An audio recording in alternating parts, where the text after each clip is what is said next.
So what's up sa inyo mga pare ko, i-share ko sa inyo kung anong mga ginagamit kong mic pang vlog, then pang record ko dito sa content, no? Yung mga ginagawa kong content game, kung ano yung mga ginagamit kong mic. So ito yon ginagamit ko sa pagbablog, then ito naman yung ginagamit ko pagka nagre-record ako about sa mga lalaro ko, about mga Roblox, yun. Ito yung ginagamit kong mic. Ngayong araw, re-reviewin natin siya ngayon. So simulan na natin.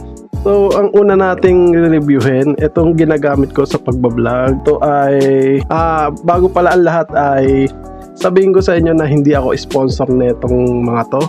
So gusto ko lang talaga i-share sa inyo kung ano yung mga ginagamit ko dito o yung mga sandata ko. So ayun, simulan natin ulit. Ito nga pala yung ginagamit kong pang vlog, which is ito yung TNW N11. So tignan natin kung ano yung laman. So ito nga pala ang laman niya mga pare ko. May dalawa tayo dito microphone, and then meron naman dito isang receiver at isang case netong ating microphone dito at may kasama na rin tong charger case na kung saan kung malalabat ang ating microphone and receiver. At ito naman yung kasama niyang mga accessories, itong dalawang dead cat kung tawagin, at isang type C para sa phone, at itong earphone, at isang connector para sa ating camera, at dalawang type C na may USB type. So susubukan natin siya ngayon mga pare ko, at tara. So ito yung naririnig nyo ngayon na ginagamit kong mic. Ito yon gamit natin ngayon, yung TNW N11. So ito ang itsura niya pagka low bat, nagpupula siya, low bat siya ngayon. Then ito yung kulay green na to, ibig sabihin naka-receive siya dito sa microphone na to. Then ito meron dito 4 na button. Ito yung on tsaka off, isang button lang yun Itong echo, so pipindutin ko to, pag pinindot ko to magkakaroon ng echo. Okay, naririnig nyo ba? Yan, echo. Tapos itong noise cancellation. Yan, kung naririnig nyo, ito.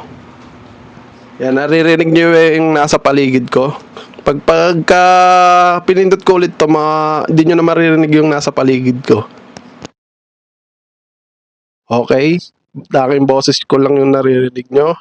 Then ito pang isa, Bluetooth.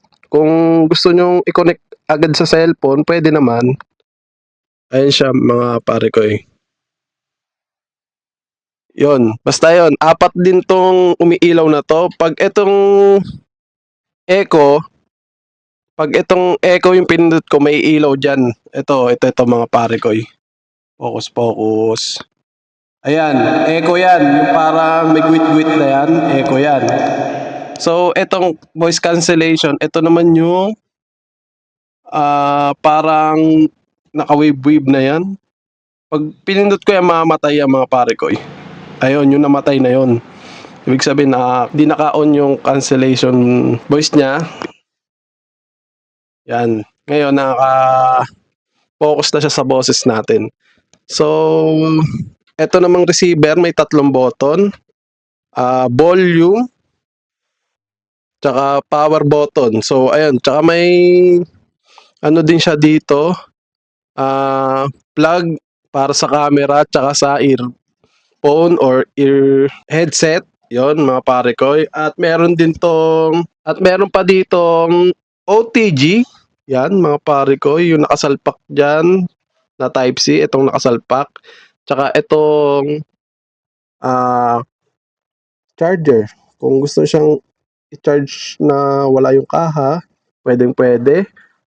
At ito yun, yung wire na to nakakonect to dito sa cellphone. So ito, meron din tong sa charger, yan, yung walang nakasalpak, and then ito yung sa mic. No? Kung magulo yung pinagsasabi ko dito, intindihin nyo na lang. So ayun mga pare ko, nagkakahalaga nga siya ng 4,000 to 5,000 pesos. Medyo pricey siya mga pare ko. At para sa akin, yung price na yon ay tamang-tama lang doon sa microphone natin. At kung naririnig nyo kanina, medyo parang may garalgal o yung parang may basta yung hindi maintindihan na tunog. Kasi pagka lobat siya, ganun na nangyayari sa kanya mga pare ko. So, ayun. First time ko na experience yun kasi ayun nga, di ko naman siya ginagamit ng palubat na ngayon lang. So, kaya parang may narinig kayo nung umpisa or yung mga basta pa umpisa yon, may na parang garalgal or parang ano yung naiipit yung boses ko. So ayun, para sa akin maganda siya. Pagka full charge mga pare ko maganda talaga yun. So next review tayo mga pare ko. So ayun mga pare ko, itong next next review natin ay ito pang isang mic ko na TNW K18. Ito ay ginagamit ko pang record, no, or pagka nag-i-stream ako dito sa ating YouTube channel or nag-upload, ito yung ginagamit kong mic. So, ang para sa akin sakto lang para sa kanyang performance. At hindi naman ganun ka pricey itong mic na to. Maikling review lang naman ang mangyayari dito mga pare ko. At ito nga pala ang itsura ng ating microphone. Meron siyang volume at echo at denoise at naka-RGB light na rin siya mga pare ko. At dito naman sa kanyang ilalim, dito natin sinasalpak ang connector natin sa mic at sa headset. At syempre meron na rin siyang kasamang wire para doon sa ating mic. At may kasama na rin siyang stand na swak dito sa ating microphone. So ayun mga pare ko, ang price nito ay nagkakahalaga ng 1,000 to 1,500 pesos or 900, parang something ganun.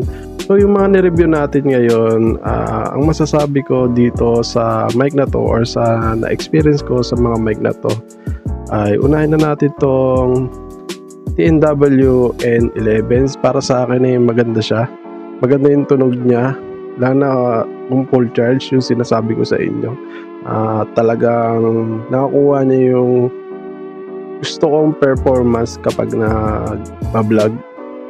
Lalo na sa labas. Kapag nagbablog tayo sa labas.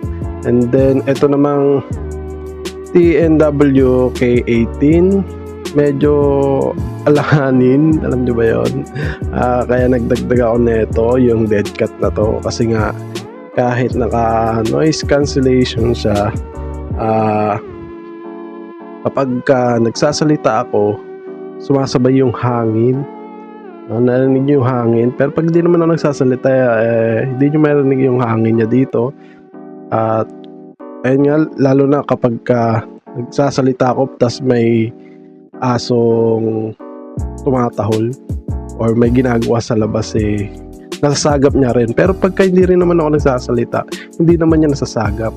So medyo hindi ko gusto yung noise cancellation niya, kasi nga ayun nga, may sumasamang ibang tunog.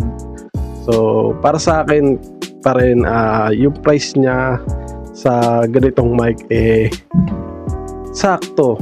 So ayun mga pare ko, hanggang dito na lang. Sana natuwa kayo sa review natin. Huwag niyo kalimutan mag-like, share, and subscribe sa channel natin. Pindutin natin yung notification bell.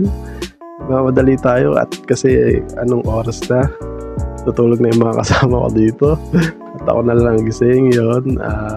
Maraming salamat sa panonood.